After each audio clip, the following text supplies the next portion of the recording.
Episode number 110. I am a faithful subject of the king, madam, and all that his majesty commands I shall do. Well, it is true, said Anne of Austria, and the spies of the cardinal have served him faithfully. I have written a letter today, that letter is not yet gone. The letter is here. And the queen laid a beautiful hand on her bosom. Then give me that letter, madam, said the chancellor. I will give it to none, but the king, monsieur, said Anne. If the king had desired that the letter should be given to him, madam, he would have demanded it of you himself.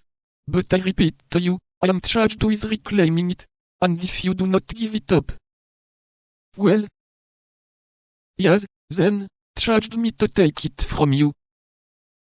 How? What do you say?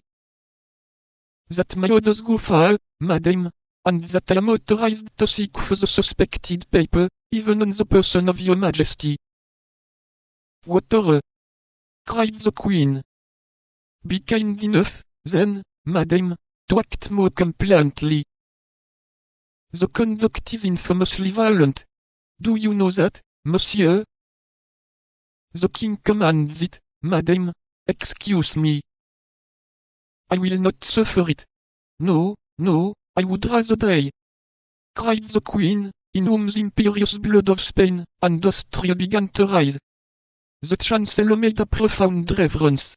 Then, with the intention quite patent of not drawing back a foot from the accomplishment of the commission with which he was charged, and as the attendant of an executioner might have done in the chamber of torture, he approached Anne of Austria, from whose eyes at the same instant sprang tears of rage. The queen was, as we have said, of great beauty. The commission might well be called delicate, and the king had reached, in his jealousy of Buckingham, the point of not being jealous of anyone else. Without doubt the Chancellor Seguier looked about at that moment for the rope of the famous bell, but not finding it he summoned his resolution, and stretched forth his hands towards the place where the Queen had acknowledged the paper was to be found.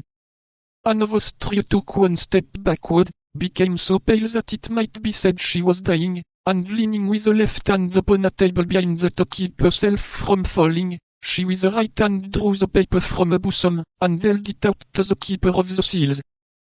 There, monsieur, there is that letter, cried the queen, with a broken and trembling voice. Take it, and deliver me from your odious presence.